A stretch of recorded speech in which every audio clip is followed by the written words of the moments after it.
Olá pessoal, tudo bem? Aqui é a Juliane Furno para gravar mais um Giro de Notícias. Hoje quero tratar de duas notícias importantes que aconteceram na semana.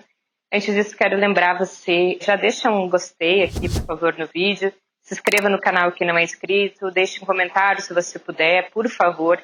Compartilhe também esse vídeo, isso ajuda a gente a chegar em mais gente. E para quem puder gostar do nosso trabalho e quiser contribuir, conheça aqui o nosso programa de Apoia-se. Muito obrigada a você que já é um apoiador e ajuda no nosso trabalho. Então vamos lá. A primeira notícia é que o preço da gasolina caiu inclusive consideravelmente nas últimas semanas, em função de um mix de várias coisas que aconteceram nesse período. A primeira delas foi a desoneração dos tributos, que vale até dezembro, tributos tanto federais quanto a redução dos tributos estaduais sobre os combustíveis, do ICMS. Mas, a partir da semana passada, também passou a ficar mais barato, ou seja, caiu o preço da gasolina em função não só da queda do preço na bomba de abastecimento, lá no posto de gasolina, mas também em função da queda do preço de realização da Petrobras, que é o preço que o combustível sai da refinaria. O Bolsonaro, ele tenta se castigar politicamente, num discurso muito tacanho, diga-se de passagem, porque quando sobe o combustível, ele sempre diz que a culpa não é dele. Mas aí quando o combustível cai também, por um motivo exógeno, ele tenta se beneficiar desse processo.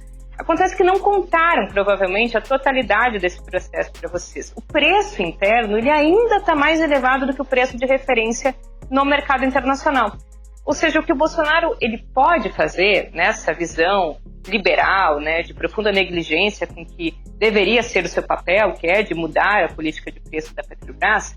Então, o que ele pode fazer, que é controlar a volatilidade dos aumentos, ou seja, o tempo em que a empresa repassa os preços em função da cotação, que é muito acelerada no mercado internacional, então seria um custo muito elevado de precificação diária e de instabilidade. O que o Bolsonaro pode fazer, então, é calcular a volatilidade, o tempo em que a empresa repassa esses aumentos ou quedas do preço internacional para o consumidor final. Acontece que agora a Petrobras, enfim, anunciou uma queda no preço dos combustíveis com um corte de 20 centavos no litro. Só que, segundo a ABICOM, que é a Associação dos Importadores, o preço da Petrobras, no dia 19 de julho, estava em 30, não em 20 centavos acima do preço internacional.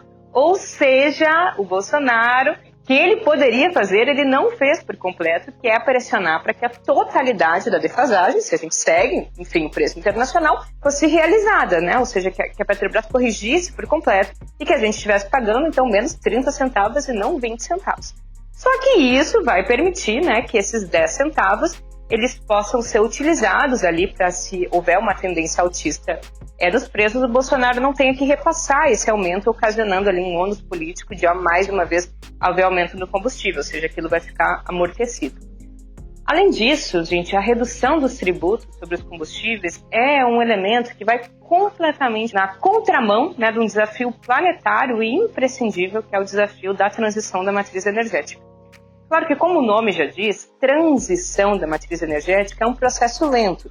Por muito tempo, pelo menos pelos próximos 30 anos, o petróleo ainda vai seguir sendo o principal energético da matriz mundial. Mas cabe aos estados, aqui os estados nacionais, operarem políticas de forçar a sua substituição, tornando ele mais caro para quem produz, porque isso é o único estímulo, através do encarecimento do preço, que o capital conhece de mudar de transição, fazer a transição da matriz energética para energias limpas. Só que o governo Bolsonaro, ele atua na contramão de tudo isso, porque, em primeiro lugar, ele aprovou a chamada MP 98, que ficou conhecida como MP do consumidor, que ela simplesmente acabou com os subsídios que existiam na forma de desconto no uso do fio, que é um elemento que por muito tempo serviu de fomento para o desenvolvimento de mercados de geração de energia hídrica de pequena escala, de energia eólica, biomassa e, mais recentemente, a energia solar fotovoltaica. A Petrobras, por outro lado, estava trilhando o caminho para ser um instrumento de transição da matriz energética, como uma empresa de energia nos governos petistas,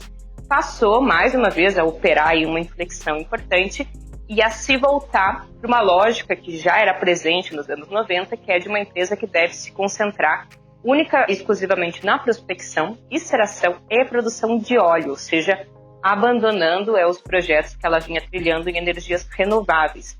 Para vocês terem uma ideia do que eu estou falando, no plano de negócios da Petrobras, de 2017 a 2021, ela anunciou que ela ia se retirar integralmente, justamente daqueles setores que a gente chama de mais portadores de futuro, ou setores que são essenciais para a transição da matriz energética rumo a uma matriz mais limpa, como, por exemplo, os biocombustíveis, embora tenha problemas aqui também, um dia a gente também pode conversar, mas a energia eólica, a produção de fertilizantes e também, né, a petroquímica, que usa óleo não para queimar no motor a combustão. E mais uma medida, né, completamente errada nesse caminho da transição é a desoneração de tributos para deixar os combustíveis mais baratos, né, não impactando nos lucros exorbitantes do setor que produz, né, e que é acionista dessas empresas, né, que produzem hidrocarbonetos, porque isso, né, a desoneração desses tributos vai na contramão desse processo, principalmente no caso aqui de tributos federais, como é o COFINS, que o COFINS é uma contribuição, diferente, na verdade, de ser um imposto, ele tem uma destinação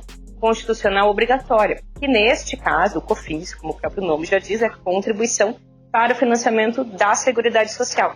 Então a gente está trocando, na verdade, sem que isso tenha passado por um debate substancial na sociedade, a manutenção de uma matriz energética suja, os lucros exorbitantes de quem se beneficia com os lucros da Petrobras, subfinanciando aquilo que é importantíssimo para a reprodução dos trabalhadores, que é justamente a seguridade, impactando o caixa da Previdência Social e os gastos com assistência social. Aí depois que isso aí tiver tudo completamente subfinanciado, a conta ainda vai ser paga pela gente, porque eles vão nos fazer acreditar que é importante ter uma reforma da Previdência para poder cobrir esse déficit. No caso dos tributos estaduais, eles compõem o total do que a gente chama de receita líquida dos estados. E pasmem, os percentuais de gasto com saúde e educação, eles são calculados justamente a partir da receita corrente líquida. Então, se a receita cair, que é o que vai acontecer, porque a principal fonte de receita dos estados vai cair, que é o ICMS, quer dizer que os percentuais gastos no próximo ano com saúde e educação também vão cair. Ou seja, a gente também está trocando o nosso futuro por uma medida bastante emergencial nesse sentido. E sabe quem que vai se beneficiar imediatamente com essa política? A classe média. Embora redução do preço dos combustíveis seja uma política que beneficia, em geral, muitos mais pobres. Mas neste caso, como é sobre a gasolina e não sobre o diesel, e é o diesel que é o custo principal dos fretes, ou seja, o custo que compõe a precificação das mercadorias, nesse caso quem vai se beneficiar é quem abastece o seu carro. Porque, como não é no diesel, não vai baratear o custo de produção das coisas que chegam no supermercado.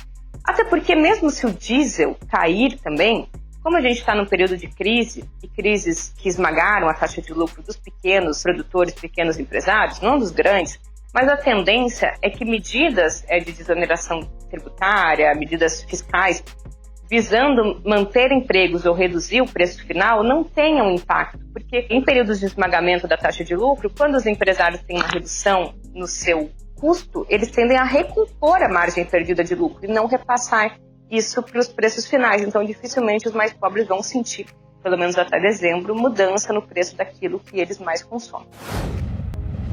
Aí vem a notícia número 2, né? Um empresário bolsonarista, claro, né, que apresentou, inclusive, o Paulo Guedes para o Bolsonaro, não sabia disso. Ele disse que a desigualdade não só não é um problema, quanto a gente precisa de mais. Ele não deve caminhar pelas ruas do Brasil, né? Essa não é uma coisa de louco, mas é uma controvérsia, inclusive bastante clássica na teoria econômica, que é se o problema, né, social é a pobreza, e a extrema pobreza, ou se é a desigualdade social. Veja, isso não é trivial. Essa ideia de que o problema é a pobreza parte de uma premissa liberal de que a concorrência entre as pessoas ela é arbitrada por um juiz neutro. Esse juiz neutro se chama mercado. Então, todo mundo concorre, né, aceita as regras do jogo e é o mercado, a partir, obviamente, de quem se dedicou mais, né, que vai coroar ali os vencedores e dar um pé na bunda dos perdedores.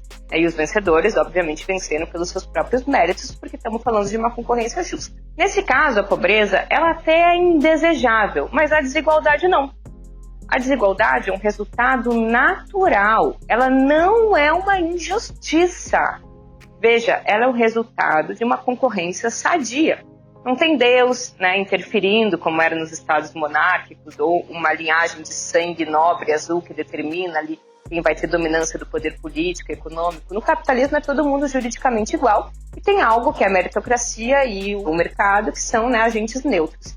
né? Todo mundo é juridicamente igual e pode concorrer. E não é só que a desigualdade não é uma injustiça social, é que ela é até desejável, né? Como esse empresário aí fez menção, porque a desigualdade ela é um motor da inovação. A desigualdade e a concorrência, ela premia os melhores, e se não houvesse desigualdade, essa premiação via mercado, não haveria estímulos para a inovação e ao progresso. Que, pasmem, olha só, beneficia até os perdedores, porque é uma inovação que beneficia a sociedade como um todo.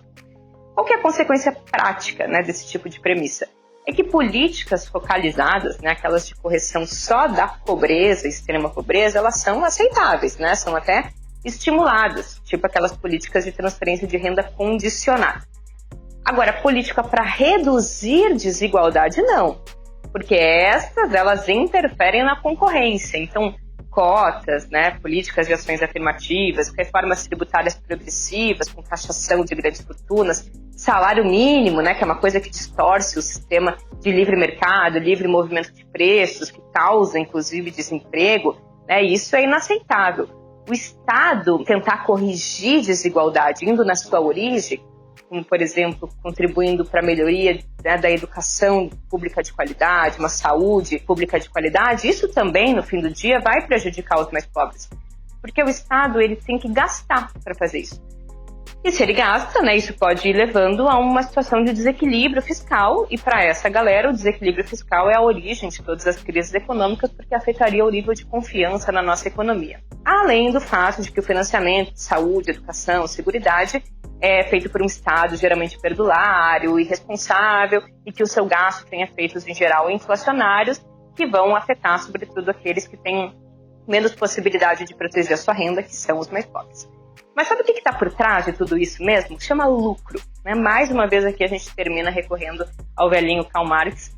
Isso aqui é luta de classes, né? Conflito distributivo. Porque quando a desigualdade é elevada, em geral, os salários dos trabalhadores são baixos. E quando o salário é baixo, a parcela, né, do mais valor gerado na jornada de trabalho excedente, que é apropriada pelo patrão, é, portanto, maior. Então, pensem nisso. Desigualdade é sim importante, mas é importante para o capitalista e não um motor para o desenvolvimento, muito menos para a acumulação, né? Tem várias experiências empíricas que mostram inovação tecnológica, inclusive a União Soviética está aí para mostrar, que não foram feitas a partir de estímulos monetários. É isso, espero que vocês tenham gostado.